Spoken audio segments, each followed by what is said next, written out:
Dans cette vidéo exceptionnelle, on va raconter des histoires comme Squeezie, sauf que cette histoire-là, c'est pas vraiment une histoire qui fait peur, c'est une histoire d'un type qui s'appelle Michael et qui va trouver un sac rempli d'argent dans le désert. Imaginez-moi ce rêve absolu, vous êtes dans le désert et un énorme sac de cash est enterré dans le sol et vous le découvrez. Comment est-ce que Michael a fait ?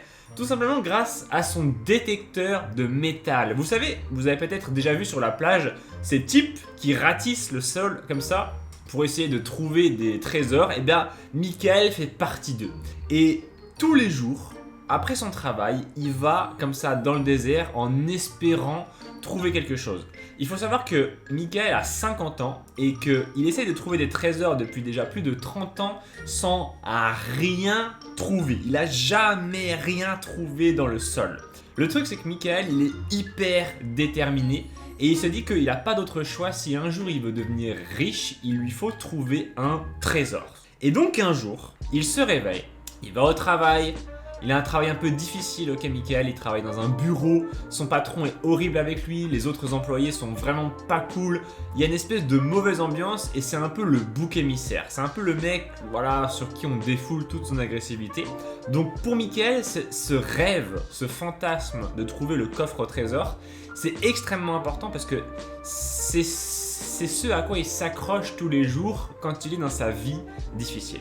Donc là, un beau jour, voilà, Michael va au travail, tout le monde le fait chier au bureau, il rentre chez lui, il prend son appareil, son détecteur de métal et il va dans le désert. Et voilà, comme ça, comme d'habitude, il est là. Et en fait, ce que fait Michael quand il est en train de chercher des trésors, c'est que dans sa tête, il est en train de rêver. Il est en train de rêver à toutes les choses qu'il pourrait faire s'il trouvait un trésor. Il pourrait voyager, il pourrait s'acheter des belles choses, mais surtout, son rêve ultime, c'est de récupérer son amour perdu, son amour de jeunesse qu'il a quitté parce que il était soi-disant un loser. Quand il était plus jeune, Michael sortait avec une femme et cette femme l'a quitté parce que Michael n'était pas suffisamment un mâle alpha. Ok, il n'était pas bodybuildé, il n'était pas riche, il n'était pas le mec le plus intelligent du monde ni le mec le plus populaire, c'était juste un type normal comme vous et moi. Et donc, il était en mode dégoûté quand sa meuf l'a quitté. Mais revenons à ce jour, ce jour a marqué d'une pierre blanche. Michael est là. Il agite son détecteur de métal de gauche à droite. Et là, il entend un bip. C'est pas la première fois qu'il entend un bip. Souvent, il entend un bip comme ça, il déterre et il y a une canette de coca ou un truc comme ça. C'est un truc éclaté au sol. Mais ce jour-là, il est là, il fait son truc, il entend un bip et il commence à déterrer comme ça. Il commence à enlever le sable. Et là, il tombe sur un sac. Il tombe sur un sac de sport. Il le sort, il l'ouvre et là, nom d'un chien de bordel, il y a des tonnes de billets. Des billets, voilà, des liasses de billets comme ça, de dollars américains. Mais il y en a plein. Donc là, le premier truc qu'il se dit, c'est ok, c'est cool, mais c'est quoi cet argent là ? C'est quoi c'est quoi ? Pourquoi il y a cet argent qui est là ? Il est à qui ? Est-ce que je fais quoi ? Je le prends ou pas ? Est-ce que quelqu'un est dans le coin ? Est-ce que les personnes vont venir récupérer leur argent ? Qu'est-ce qui se passe ? Et là en fait dans sa tête, Michael il est en train de penser toutes les choses qui changeraient dans sa vie s'il avait cet argent. Il pourrait quitter son taf, il pourrait arrêter d'aller dans ce travail où tout le monde lui pourrit la vie. Il pourrait, avoir sa retraite, faire une retraite où il fait tout ce qu'il veut, pouvoir donner de l'argent à ses amis, à sa famille, sortir les gens de la misère. Il pourrait accomplir ses rêves, il pourrait s'il voulait s'acheter une Ferrari, s'acheter une Lamborghini ou même les deux carrément. Et surtout, il pourrait retourner voir cette femme qu'il a quittée par le passé et lui dire « Regarde, j'ai changé, je ne suis plus un loser maintenant, je suis puissant ». Et c'est cette idée qui l'a absolument obsédé et qui a fait que quand il a eu ce sac d'argent devant lui, il s'est dit « Ok, je vais le prendre, je vais le garder avec moi cet argent, il va devenir mien ». Donc il prend le sac, il regarde bien, il est dans un désert mais on sait jamais quand même, il regarde bien quand même autour de lui qu'il n'y a personne. Il prend le sac et il trace jusqu'à sa voiture. Ensuite, il rentre chez lui, il ferme, il verrouille bien derrière lui. Il prend le sac, il le met sur la table de son salon et il sort toutes les liasses de billets et il commence à compter l'argent. Et quand je vous dis qu'il y a beaucoup de fric, il commence à compter toutes ces thunes et il y a exactement 3 millions de dollars. Ok, 3 millions de dollars, il peut faire tout ce qu'il veut. Ok, il peut faire tout ce qu'il veut. Il peut prendre 1 million pour kiffer, 1 million pour sa retraite et 1 million... il lui reste encore 1 million après, même s'il fait ça. Il est vraiment riche. Ok, ça y est. Il est riche de chez riche. Mais le problème, c'est que c'est du cash. Il peut pas aller à sa banque et déposer 3 millions parce qu'ils vont le dire tu te fous de nous ou quoi? Tu travailles dans ton travail comme d'habitude tous les jours, t'as un petit salaire et là, d'un coup comme ça, tu nous ramènes 3 millions. Non, c'est pas possible. C'est pas possible. Ça va attirer la curiosité. Il veut pas ça. Donc, ce qu'il fait, c'est que il va tout simplement garder cet argent chez lui dans un placard. Ok, il est pas très imaginatif et il va commencer à réfléchir et à se dire ok, qu'est-ce que je vais faire de tout ce fric? Ma question préférée. Qu'est-ce que je vais faire de tout cet oseille? Qu'est-ce que je vais faire de tout cet oseille? Donc, il réfléchit un petit peu et là, il commence à se laisser aller à ses pulsions. Il se dit ok, bon, mon objectif ultime, c'est de récupérer ma nana. Mais d'abord, je vais appeler mon patron et lui dire tout ce que j'ai envie de lui dire, ok? Donc, il prend son téléphone comme ça, il appelle son patron, lui dit hey, tu sais quoi? Tu sais quoi, Brian? J'ai un petit truc à te dire. Tu peux aller te faire en... Je ne reviendrai plus jamais, jamais, jamais, jamais, jamais au bureau. Toi et tous les autres employés, vous pouvez vous faire bien profondément. Je vous déteste tous. Ciao! Boum! Et il raccroche comme ça et il fait... Oh, non, un chien, il avait envie de faire ça depuis des années. Il avait envie de faire ça depuis des années. Là, il se sent bien, ok? Il se sent bien, il se sent, waouh, puissant.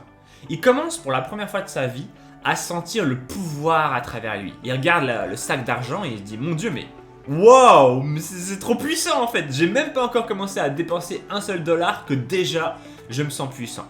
Il se dit, bon, ok.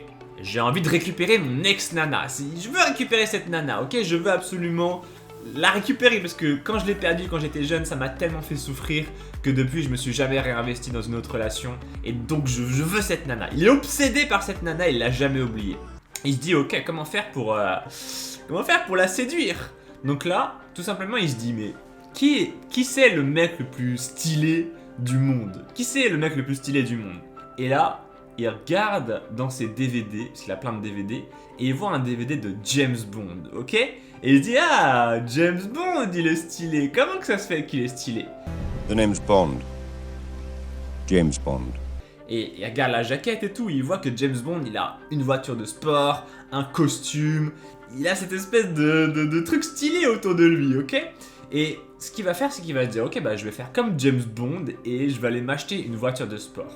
Donc, il va sur la concession la plus proche de chez lui, de voitures de sport, et là, il voit quoi? Une Aston Martin comme James Bond. Et il va l'acheter, ok? Il va la payer en cash. Il va la payer en cash, le mec de la concession est d'accord, il n'y a pas de souci, vous pouvez payer, tenez, on prend l'argent. Il est pas très regardant, ok? Il a déjà eu affaire, ce type de la concession, à des gens, voilà, qui voulaient dépenser leur cash pour acheter des voitures, et lui il est en mode, oh c'est bon, il n'y a pas de souci les gars, allez-y, il n'y a pas de problème, je prends du cash, il n'y a pas de souci. Donc Michael a une Aston Martin, mais il est toujours habillé comme un clodo, ok? Il a une Aston Martin, mais il est habillé comme un clodo. Donc qu'est-ce qu'il fait? Il va au magasin de costumes le plus proche, et là, boum! Costard, noir, blanc, beige, bleu, nœud pape et tout, stylé, ok? Stylé à la mort. Bon, il commence à être un peu cool, il achète du parfum, il achète des belles chaussures. Bon, il a une belle bagnole, il est bien sapé, il va chez le coiffeur, chez le barbier, etc. Là, on commence à avoir un vrai bonhomme en face de nous, ok? On a un vrai alpha. Et là, il se dit, bon, c'est parti, je vais aller voir cette nana qui me manque depuis toujours. Il tape sur Facebook vite fait comme ça pour trouver son nom, pour trouver son adresse et il va jusque chez la nana. Bon, en vrai, je sais quand on tape sur Facebook les noms des gens, on trouve pas vraiment leur adresse, mais pour mon histoire, c'est plus simple si je dis comme ça. Donc, il trouve l'adresse, il a son Aston Martin, son costume, etc. Il va devant la maison de la nana, il sonne et là, bah c'est un mec qui ouvre. C'est le mari de la nouvelle meuf. Le nouveau mari de la meuf qui ouvre. Mais il se démonte pas, Michael, il est en mode stylé, il dit ouais, et le mec qui ouvre l'appart, il lui dit bah, t'es qui? Je te connais pas, qu'est-ce que tu veux? Ok, t'es qui toi? Et Michael il dit bah je suis venu voir Micheline, elle s'appelle Micheline, c'est une amie, etc. Machin. Il veut lui parler, il veut lui montrer que maintenant c'est un bonhomme. Donc Micheline arrive, elle le voit et tout, et il lui dit et Michael il lui dit c'est ton mec le type là-bas. Elle lui dit ouais c'est mon mec. Et Michael il lui dit regarde je suis stylé et tout machin. En plus je suis millionnaire, si tu veux on peut partir, on peut faire une nouvelle vie, etc. On peut faire tout ce qu'on veut pour le restant de nos jours, viens avec moi. Et Micheline elle le regarde et lui dit bah non je peux pas en fait, j'ai des enfants, j'ai mon mari, etc. Enfin non désolé. Et elle ferme la porte et voilà, c'est tout. Ça va pas plus loin. Ça va pas plus loin. Donc Michael il est riche, il a une Aston Martin, il a des belles fringues, il a tous ces trucs là, mais il a toujours pas de meuf, ok. Il s'est fait rejeter une nouvelle fois par l'amour de sa vie. Et il comprend un truc très important, c'est que même s'il a tout cet argent, la personne qu'il est au fond de lui n'a pas changé. Et il n'attire toujours pas Micheline. Micheline n'en a toujours rien à faire de lui. C'est très important de comprendre ça. Donc il se dit, ok, il faut que je devienne un grand sauvage. Il faut que je devienne un fou. Il faut que je transforme totalement ma personnalité. Il faut que je devienne un mec qui est capable de prendre des risques. Et il se dit, d'accord, je vais prendre un méga risque de fou. Je vais aller au casino, là maintenant tout de suite. Et je vais parier tout mon argent. Il se dit ok, tout cet argent que je viens d'avoir là, je vais tout parier d'un coup. Et comme ça, ou je vais retourner à ma vie d'avant de semi-clodo, ou bien je serai un mec encore plus stylé. Me demandez pas d'où vient ce raisonnement dans sa tête, même moi je trouve que c'est complètement débile. Il aurait dû garder ses 3 millions et se faire plaisir, mais non, il a décidé qu'il allait jouer son argent au casino. Ok, me demandez pas pourquoi il le fait. Donc il prend son Aston Martin, il va au casino, il a ses 3 millions en cash qu'il a ramené de chez lui dans un sac. Il va dans le casino et il arrive et il dit voilà, tout cet argent, j'ai envie de le parier dans une partie de poker. Ok. Donc il se dirige vers la table de poker. Au casino, ils ont échangé les 3 millions contre des jetons. Ok. Et donc il va à la partie de poker et il s'installe à la table. Ok. Il est là comme ça, il regarde autour de lui. Et pour faire court, le problème qu'il a, c'est qu'il a oublié que les 3 millions qu'il a trouvés, bah, ils viennent bien de quelque part en fait. Il y a une raison pour laquelle il y avait ces 3 millions dans le sol. Et la vraie raison, je vais vous la dire, c'est que ces 3 millions, ils appartiennent à un cartel de la drogue. Ok, il y a un cartel de drogue qui a caché cet argent dans le désert. Et le problème, c'est que cet argent leur appartient. L'argent appartient à des grands bandits, des grands cartels de drogue qui veulent le récupérer en fait, tout simplement. Et ce qui se passe, c'est que le cartel de drogue est au courant que quelqu'un a pris les 3 millions. Et donc ils sont en train de regarder partout, de chercher partout, et ils veulent les récupérer. Et ils ont dit, on veut récupérer cet argent, et la personne qui nous a volé cet argent, on va la buter, tout simplement. Donc, mais ça il le sait pas, Michael. Il est dans sa petite tête, il est dans son rêve, il pense à ses trucs, etc. Il est pas très malin, ok. Donc, il va à son casino, il s'installe à la table de poker, et le problème c'est que il est en train de jouer, tranquillou, tout se passe bien, et il gagne même. Le pire c'est ça, c'est qu'il est en train de gagner encore plus d'argent que ces 3 millions parce que il est tellement confiant, il est tellement sûr de lui qu'il joue, il bluffe, etc. et il gagne les parties. Donc il commence à avoir 3 millions, 5, 4 millions, 5 millions, 6 millions. Enfin, on aurait cru qu'il allait tout perdre son argent, mais non, il a encore plus d'argent qu'avant. Le problème, c'est que les gens du casino, ils sont au courant que le cartel a perdu les 3 millions. Et donc, ils sont en train de filer des coups de fil à droite à gauche en disant « Ouais, il y a un mec qui est venu chez nous avec 3 millions, etc. C'est un peu bizarre. Je pense que vous devriez venir voir et lui poser des questions. » Donc, on a notre Michael qui, au bout de plein de victoires, quand il a gagné maintenant 6 millions en tout, il se dit « Bon, je me suis fait plaisir, j'ai encore plus d'argent, je vais tout simplement sortir du casino et rentrer chez moi et puis me regarder un film, tranquillou. » Donc il commence à sortir du casino, il prend sa voiture, il roule et il y a des 4x4 noirs qui le suivent. Ok, comme dans les films, hein. C'est pareil, il y a les gros 4x4 noirs qui se suivent de la mafia là, c'est exactement cela. Donc il roule et il regarde dans son rétro et il se dit c'est bizarre, ça fait longtemps qu'ils me suivent ces 4x4 noirs là, je me demande qu'est-ce qui se passe, etc. Donc heureusement, il est smart il sait qu'il a une Aston Martin, donc il va commencer à accélérer pour essayer de les semer. Mais ça marche pas, ok, ils ont des 4x4 puissants, donc ils les suivent. Et il se dit, bon bah, c'est quoi cette connerie là? Qu'est-ce qu'ils me veulent? Donc il s'arrête sur le côté, les 4x4 s'arrêtent sur le côté aussi. Et les mecs du 4x4 arrivent comme ça, près de lui, et ils lui demandent, mais vous êtes qui? Et comment que ça se fait que vous avez cette voiture là? Comment que ça se fait que vous avez autant d'argent? Et Michael, il va les regarder, et les mecs, il va dire, bah, je sais pas, j'ai gagné au loto, un truc comme ça. Et le problème, c'est que les gens du cartel savent très bien ce que Michael a fait, ok? Il n'y a pas vraiment d'autres... il n'y a pas vraiment de... On peut pas trop mentir sur ce truc-là, en fait, parce qu'il n'y a pas des gens comme ça qui deviennent riches du jour au lendemain. Surtout que les gens du cartel, ils ont plein de connexions et qu'ils ont un petit peu analysé, ils ont passé des coups de fil, comment dire, là où travaillait Michael. Ils savent tout. Les gens du cartel, ils sont infiltrés partout. Ils connaissent les histoires. Donc, qu'est-ce qui se passe tout simplement? Et bah, le mec du cartel, il lui dit, écoute mon petit pote, tu vas nous donner ton argent, sinon on te bute. Et Michael le regarde droit dans les yeux, il lui dit, ok, combien est-ce que je vous dois? Et le mec du cartel lui dit, vous me devez 3 millions monsieur. Et donc Michael, il le regarde et dit, ok, tenez, prenez 3 millions. Voilà, il lui donne 3 millions en cash. Le mec du cartel lui dit, bien joué, si tu ne nous les as pas donnés, tu serais mort. Les mecs du cartel s'en vont. Et Michael, qu'est-ce qu'il lui reste? Il lui reste encore 3 millions parce qu'il avait gagné au poker. Donc cette histoire finit bien. Il rentre chez lui, il a 3 millions. Et dans un futur relativement proche, il va rencontrer une autre femme super gentille. Ils vont vivre une vie exceptionnelle et tout sera bien dans le meilleur des mondes. Voilà, c'est tout pour cette histoire. C'est tout pour cette histoire. N'hésitez pas à vous abonner. Dites-moi si vous avez bien aimé. J'ai beaucoup aimé cette histoire. Parce que ça finit trop bien, parce qu'il a trop de chance, il a 2 fois de la chance. Déjà, il a la chance de la première fois parce qu'il trouve 3 millions. Il a de la chance une deuxième fois parce qu'il va au casino et qu'il double son argent.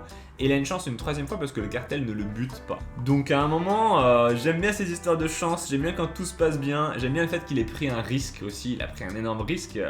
Parce que si il avait perdu les 3 millions, il serait sorti de chez lui, le cartel lui aurait dit rends-moi les 3 millions et il aurait eu 0, il aurait eu rien et il se serait fait descendre en fait. Donc j'ai bien aimé cette histoire, j'ai bien aimé la prise de risque. Abonnez-vous si vous le souhaitez, activez la cloche de notification pour recevoir des notifications. Je sors 3 vidéos par semaine, des histoires qui font peur, des histoires un peu de tous les styles. Là c'était une histoire qui finit bien, ok, une histoire positive. Il y aura des histoires étranges, il y aura des histoires de survie, il y aura plein d'histoires, ok. Et donc, c'est votre rendez-vous, il y a lundi, mercredi et vendredi. N'hésitez pas à vous abonner. Ciao les amis.